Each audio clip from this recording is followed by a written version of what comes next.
आज हम बात करने वाले हैं एक ऐसे आदमी के बारे में जो लोगों को जिंदगी भर यही समझाता रहा कि भूत नहीं होते, जो हर पैरानॉर्मल कहानी के पीछे साइंस ढूंढता रहता था। लेकिन आज उसी आदमी की मौत एक अनसुलझी रहस्य बनकर रह गई है।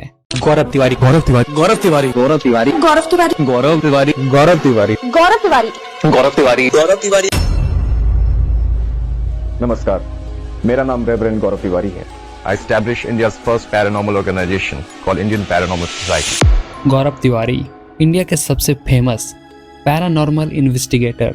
उन्होंने इंडिया पैरानॉर्मल सोसाइटी यानी IPS की फाउंडेशन की। वो यूके से पैरासाइकोलॉजी पढ़कर आए थे और मानते हैं कि 90% हॉन्टेड केस के पीछे लॉजिकल एक्सप्लेनेशन होती है।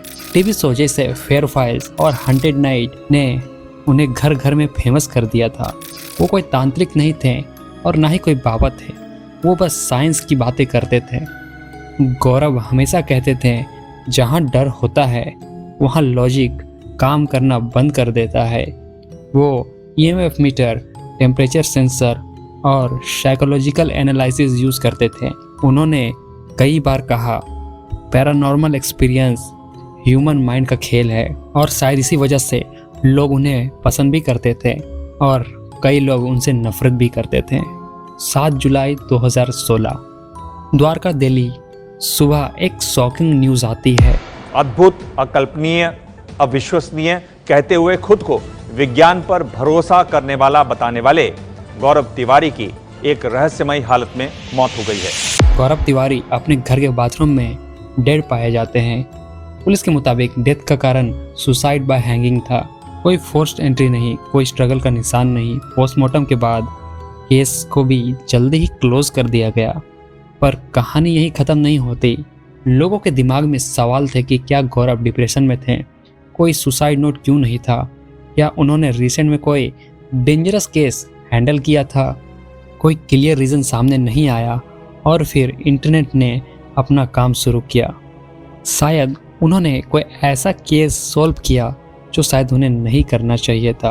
लेकिन इन सब के बाद कोई सॉलिड प्रूफ नहीं मिला। यह सिर्फ थ्योरीज थी कि उनकी मौत किसी आत्मा की वजह से ही हुआ है या किसी ऐसे चीज़ की वजह से। ऑफिशियल पुलिस रिकॉर्ड के मुताबिक मर्डर का कोई एविडेंस नहीं था, कोई सस्पेक्ट नहीं था, इसलिए केस लीगली सॉल्व हो चुका था।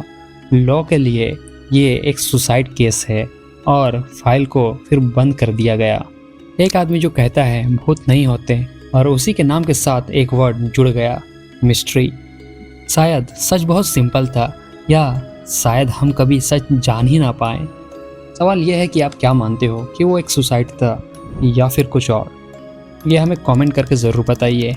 अगर आपको रियल लाइफ मिस्ट्रीज पसंद है तो हमारे चैनल को ज़रूर सब्सक्राइब करिए, क्योंकि सच कभी कभी सबसे ज़्यादा डराता है।